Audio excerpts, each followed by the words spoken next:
What up, y'all? How y'all doing? This week, we are in Ottawa. This is how legends are made.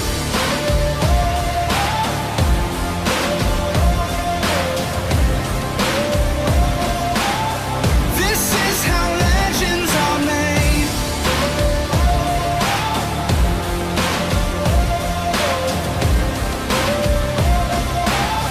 This is how legends are made. Alright, babies, we finally made it. We made it to the CanUX conference here in Ottawa. I'm happy to be here, and we're gonna have a great time. So here we go.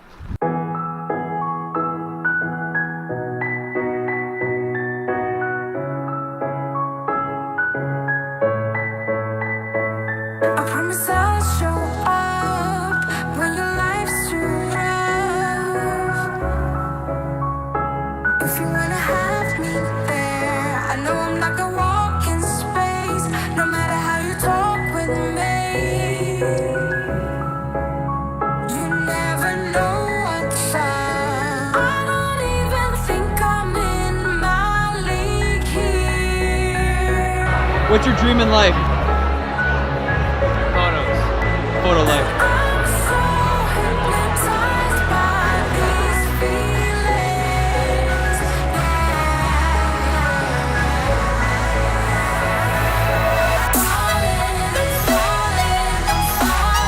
to you. Falling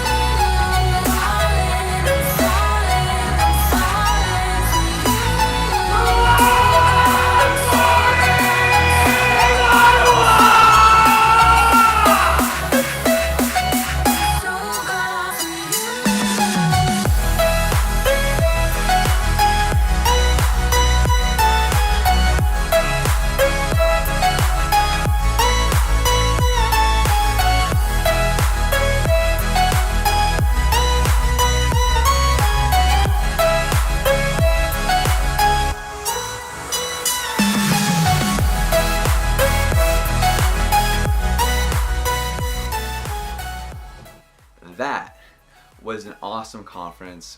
Had really a lot of fun. Got to meet a lot of different types of people, hear their stories, hear where they're coming from, hear their ideas on user experience design, which helped inform me as a designer and continue to grow to that next level. It was just a fantastic conference. I'm going to share with you my favorite point, the favorite topic, the favorite moment that I had at this conference. And yes, I could go into many of the different talks that happened. Loved a lot of them. They were absolutely fantastic, and being able to apply user experience design to various aspects of our life and how we can just help people in this world ultimately.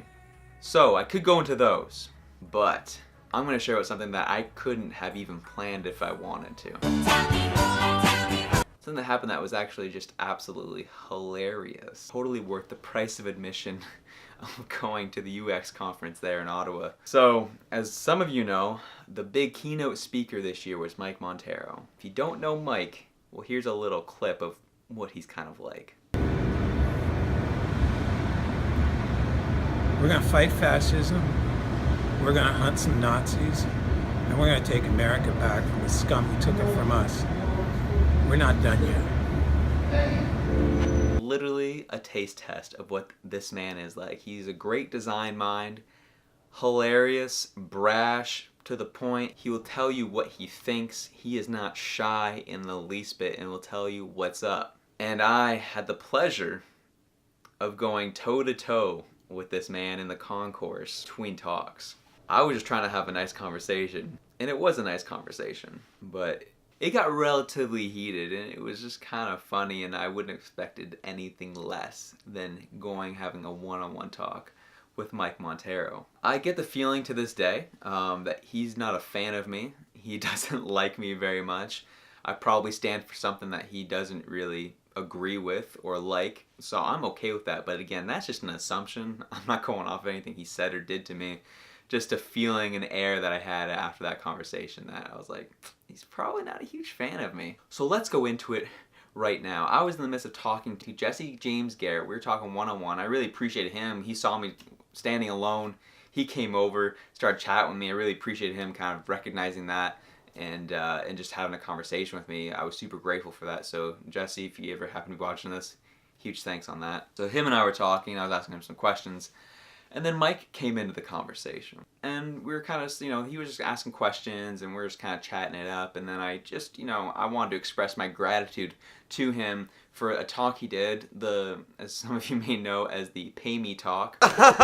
Pay me! The talk about designers really standing up for the work, standing up to get paid, and not doing a bunch of freebies because we just feel bad or whatever. Very to the point, very honest of what designers should be doing at this point in time in life, and not settling for second rate, not settling for third rate, but really demanding what they are worth. So that was what that talk was about. So I was like, yeah, Mike, I really appreciated your Pay Me talk. It really helped a lot. And I watched my third year of design school at NASCAD and super grateful for it. He then stopped me and asked, did I share anything in that talk that you hadn't heard before? Was there anything new in that talk for you? I was like, yeah. I mean, I was in design school. It was my third year. I was, starting to get geared up, start doing client work, and I had already had a couple bad experiences at that point with a couple different clients of not really getting paid, and it was really helpful to really stand on my own 2 feet, stand up for what I believe in, stand up for my worth, and your talk really empowered me to do that. And Mike goes, okay, get your money back from your school. And I was kind of like, what? He's like, that's absolutely stinking ridiculous. And I'll say that he did not say stinking. That is absolutely stinking ridiculous that your school, a third-year design student, and that was new to you? Get your money back. These schools are sucking money out of these kids left, right, and center, giving no value back. Go to that school and get your money back. Okay, sounds good. And he starts talking to Jesse kind of one-on-one about this issue of students not getting the value for the dollar in school, and really was really getting heated about this. At least I felt in the conversation he was kind of using my example as an example of like how ridiculous that is, and all these kids who are in student debt and this, that, the other. And I was just trying to be funny at this point, and I wanted to point something out. So I don't know if he took it as a joke or as me trying to challenge him. But I was like, Mike, I mean, hold up for 1 second. You're right. Like, the American education system right now is absolutely ridiculous in terms of all the debt that's happening in the States. Like, it costs an arm and a leg to go to school. But I want just to remind you of one thing, that currently you are in Canada right now, and yes, we do have a student debt issue, but it's nowhere near where America's is at. More people here have the privilege to walk out of school debt-free than, say, they do in the States. He just kind of stopped, looked at me, looked at Jesse, and looked back at me, and he said, yeah? Well, F you too. Oh, okay, sounds good. Again, can't tell if he's joking or he's annoyed by me at this point. That was hilarious to me, at the very least. That was just portion 1 of the conversation. Portion 2 was somehow he got on the topic of Facebook. And I was actually very curious because he's a very political man and a man who stands up for social justice issues and things of that nature. And so I asked him, like, yeah, what are your thoughts on Facebook? What's going on with Facebook? It's a dumpster fire. It's a necessary dumpster fire. It's not going anywhere, but it needs to be worked on to be made better. What it's been doing lately is absolutely ridiculous. It's just a machine for ads, and that's all it is. He didn't mention the ads part, but essentially that's kind of what I picked up from the conversation. Then I remembered seeing all the tussles he had with Jack Dorsey on Twitter, which I had seen go on different times.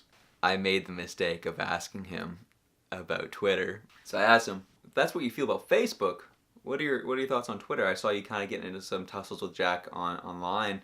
What are your thoughts on Twitter? And again, he takes a bit of a pause. It needs to burn to the ground.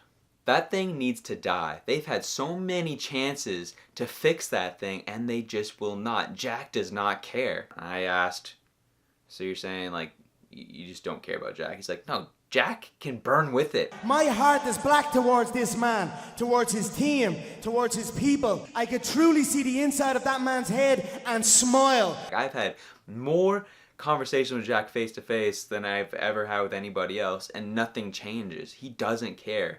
He really doesn't care about what that platform turned into. Don't buy in to all the stuff he's saying about, say he's trying to make it better, this, that, the other. He doesn't care. He just wants his money. And whatever that way that comes, that's the way he goes about it.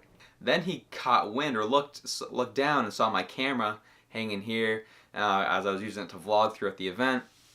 He's like, and I don't even care if you're a reporter. You can say this. You can quote me on this right now. Jack Dorsey, again, I told you I had face-to-face conversations with this man. Jack is probably the biggest idiot with the most power at this point in our society. I cannot stand him. I cannot believe what he's done. I am done with Jack. That thing can burn down. He can burn down with it. I do not care. And yeah, you can report that. Quote that right now. And I said, okay, fair enough. I'm not a reporter, but I'm a vlogger, so I'm going to put this in the vlog because this was probably the greatest moment for me at this conference. So that was my interaction with Mike Monteiro. That was the talk that we had. I appreciated his candor, I appreciated his realness, and it made for a great storytell to all the tens and tens of subscribers on this vlog. So thank you for watching. Have yourself a great week, and as for me, This is how I'm out. legends are made.